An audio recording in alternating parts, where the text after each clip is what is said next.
ఎలా ఉన్నారు? ఈరోజు సాయిబాబా గారి యొక్క ఒక బీజాక్షరాన్ని ఒక సమస్య కోసం మీ ముందుకు తీసుకొచ్చాను. ఎవరైతే సాయిబాబాను ఆరాధిస్తారో నమ్ముతారో వారికి మాత్రమే సుమ, మిగతా వాళ్ళు దీన్ని సీరియస్గా తీసుకోకండి. ఎవరైనా విశ్వాసం ఉన్నోళ్ళు చేయండి, కానీ దీన్ని మళ్ళీ నెగిటివ్గా తీసుకొని కామెంట్ చేయకండి.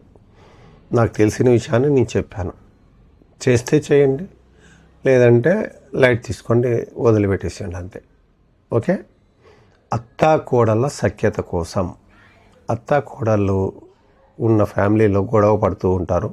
అత్త చూస్తే కోడలకు కాదు, కోడలు చూస్తే అత్తకు కాదు. అలాంటి వాళ్ళ ఫ్యామిలీలో అత్త అయినా చేయండి, కోడలైనా చేయండి, ఎవరైనా ఒక్కరు చేసినా కానీ సెట్ అయిపోతుంది.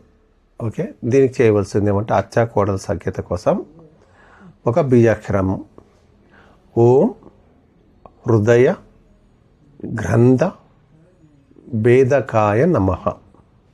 ఓం హృదయ గ్రంథ భేదకాయ నమః. ఈ యొక్క బీజాక్షరాన్ని 108 సార్లు రాయాలి, 108 సార్లు జపించాలి. 108 సార్లు రాయాలి, దీన్ని 108 సార్లు జపించాలి. ఓకే. ఇద్దరు కలిసి చేస్తారంటే మంచిది, లేదు ఎవరైనా ఒకరి కోసం అనుకూలంగా ఉన్నారంటే ఒకరైనా చేసుకోవచ్చు. 30 ఒత్తులు వేసి మట్టి ప్రమిదను ఒకేసారి 30 ఒత్తులు, మనకు చిన్న ఒత్తులు దొరుకుతాయి, 30 ఒత్తులు అన్నీ చేసి ఒక మట్టి ప్రమిదలో వేసి దీనిని 30 రోజులు దీపారాధన చేయాలి. దీన్ని 30 రోజులు దీపారాధన చేయాలి.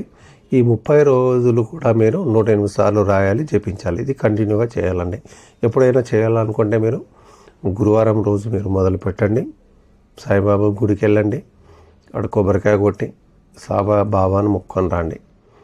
మా అత్త కోడల్లో ఇద్దరు గొడవలు జరుగుతున్నాయి బాబా, సఖ్యత చేయాలి, నేను మీ యొక్క బీజాక్షర మంత్రాన్ని ఉచ్చరించి చేయాలని సంకల్పించాను, మీకు ఆటంకాలు లేకుండా జరగాలని ఆశీర్వదించండి అని ప్రార్థన చేసుకోండి, మొదలుపెట్టండి.